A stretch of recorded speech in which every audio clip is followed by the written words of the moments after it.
Hi, I'm Blake, and welcome to the Physicist's Guide to Success. Units and vectors are some of the most important concepts in physics. In this video today, I'll be going over those two basic concepts to help prepare you for what is to come. If you've ever taken chemistry, you probably know that units are significant. However, in physics, the importance is through the roof. In order to correctly answer a question, you must be able to correctly state the units. It wouldn't make sense to answer a problem asking for the time it takes for a ball to hit the floor with an answer in meters. Thus, you must be able to correctly handle them. However, these things really should be self-explanatory. They're essentially variables. They're squared, square rooted, added if they have the same type of unit. The only exception would be radians or degrees, which are really imaginary units and are not really factored in. For instance, if you want to convert how fast the edge of a rotating object is spinning, you would do this. You use this equation. If v is equal to omega r. So v is going to be the velocity at the edge, omega is going to be the angular velocity of the rotating object, and r is how far out you're going to be from that pivot point, essentially. So let's break this down. If you want to look at something's units, you'd put a bracket around them. So look at the units of velocity, and then we see that this would be radians per second, because if you think about how something is rotating, angular velocity, it's going to be how many cycles it covers in a second, so it's radian per second. And then how far it is from the edge, well, that's going to be a meter, so you end up finding that velocity has units of radian meters per second. So does this make sense at all? No, of course not. We can't measure radians. If we were, then we'd be measuring angles. That doesn't make any sense. So we just treat radians like they're imaginary, or well, we wouldn't say 0, we just say 1. But either way, they're imaginary. We don't need to factor them in. So when you're dealing with angular stuff, you would keep radians, but when you convert it to more things that we can really measure, like velocity or acceleration, then you just take the radians or degrees out. But that's really only one exception here, and besides that, you should be good in the long run as long as you know how units work. The next most important topic would be vectors. I'm sure many, if not all of you, have heard what a vector is, whether that be from vector calculus or high school physics. Essentially, a vector is anything with a magnitude or direction. When I first heard that definition, I was really confused. Shouldn't that qualify many things as a vector? Well, yes, it should. Vectors turn out to be very useful because of some of the operations we do with them. But before we dive into that, let's talk about how we can express a vector. Here's the position vector v on a graph. It points towards the point 4, 3. 1, 2, 3, 4, 1, 2, 3. It has a magnitude of 5 units and a direction of 53 degrees above the x-axis. How can we prove this? Well, if you look at this, you can do Pythagorean theorem because it's like a right triangle. So it'd be 4 squared plus 3 squared square rooted 5. To find the direction, you just do the inverse tangent of 4 over 3, which should get you around 53 degrees. Simple enough, right? Well, we can describe it in a different way. The way I was describing to you was how we would plot it in the polar coordinates. We don't really like polar coordinates because they're complicated and it's not really like intuitive as things change over time, but Cartesian coordinates are really simple for us. We've been practicing it essentially all of our lives. We can essentially break this vector down into its parts. We can do this by saying it's a sum of many tiny vectors going in this direction and then going up. So going to the x and then going up. So we call these little tiny vectors, we call them unit vectors. So that's because they have a length of 1, just to make our life simpler. So we have one going in the x direction, so it's going to be like that. And then we also have one going in the y direction, like so. Simple enough, right? Lastly, to state that these are in fact unit vectors, not just some random vector, we use a special notation for them. We call the one going in the y direction unit vector j. And we call the one going in the x direction unit vector I. If you have a z direction, like going out of the page, it would be unit vector k. So using these three unit using these two unit vectors, we can break the original vector into a bunch of little them and write it out as an equation.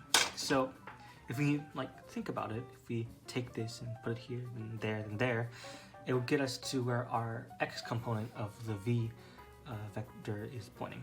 So let's just quickly write out the mathematical version of v. So it would be the v vector. So it would be 4 of those I unit vectors plus 3 of those j unit vectors. Simple enough, right? So you're just essentially writing the coordinates with these. But you will learn later on that this is actually really useful when you want to add vectors together, because sometimes it might not seem intuitive. In fact, let's add the vectors right now. Let's make a new unit vector, or not a unit vector, let's make a new general vector. We'll just call this one, we'll make it like this. So we'll call this W for no reason. In order to add these vectors together, which you can do 2 methods. You can do it the graphical method, and you can do it the mathematical method. First, we'll do graphical because that's the easiest to see. What we do for graphical is called tip-to-tail vector addition. Essentially, you take the tail of this vector here and stick it right there. So let's do that right now. At the tip of V. So we're just gonna draw that there, and then boom. And then what we do is we would connect this together by drawing from the tail of the v vector to the tip of the w vector. So it would look like that. That is going to be v plus w. So that's good, right? You can see that it has 1, 2, at least it's going to be 1, 2, 3, 4, 5. 1, 2, 3, 4, 5. It's going to be pointing to the 0.55. Well, how can we describe it mathematically? Because what if we don't have a graph like this, or what if it's something really unintuitive? Well, we can just do it by adding the components of the vectors together. So let's look at the vector w. It goes up 2 and to the right 1. So it's just going to be the I unit vector plus 2 of the j unit vector. To add them together, we just add their components together. 5i plus 5j. And there we go. Both methods yield the same answer. So it's really just simple, and it's really self-explanatory. One last thing, another thing about vectors actually, you can multiply them by a scalar. A scalar is any value with no direction, but it has a magnitude. So when you do that, think of something like energy or work. You can multiply a vector with a scalar to change how long it is, or change its magnitude without actually changing the direction. That's actually what we're doing with our unit vectors. We're just multiplying it by a scalar value to make it our appropriate length. But you can do that with vectors too. Like for instance, let's pretend you want to do 3 of the v vector. Then you just multiply each thing in there by 3, so it would be 12i plus 9j. Really, all simple stuff. Should be pretty self-explanatory. One last topic I need to touch on. Remember how I talked about breaking the vectors into unit vectors that go across the x and y axis? Well, if you're a mechanical engineer, you can do something that is much harder but has more applications. You can make your own unit vector in the direction of the original vector. So, going back to our original example, we have something like this. So this was our unit vector. This was our big vector, and we described it with little unit vectors going this way and that way. Well, sometimes you don't want this. You'd actually want a unit vector pointing here. So that sounds complicated, right? Like, how are we even going to get there? Well, v is equal to 4i plus 3j. However, we know its magnitude. The magnitude of v is equal to 5 units. So if we divide this into this, we'll get something that has a unit of 1. Yeah, a magnitude of 1. So let's do that right now. So usually we call a unit vector pointing in a direction of another vector n. So we'll have 5i, it's not 5, 4i plus 3j divided by the magnitude, which is 5. And then you'll see that you'll get 0.8i plus 0.6j.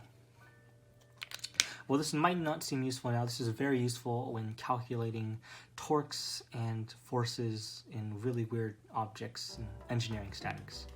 So these are the basics of physics that you need to master and do well in. That being said, I believe in you if you believe in yourself. This is the Physicist's Guide to Success. Thank you for watching.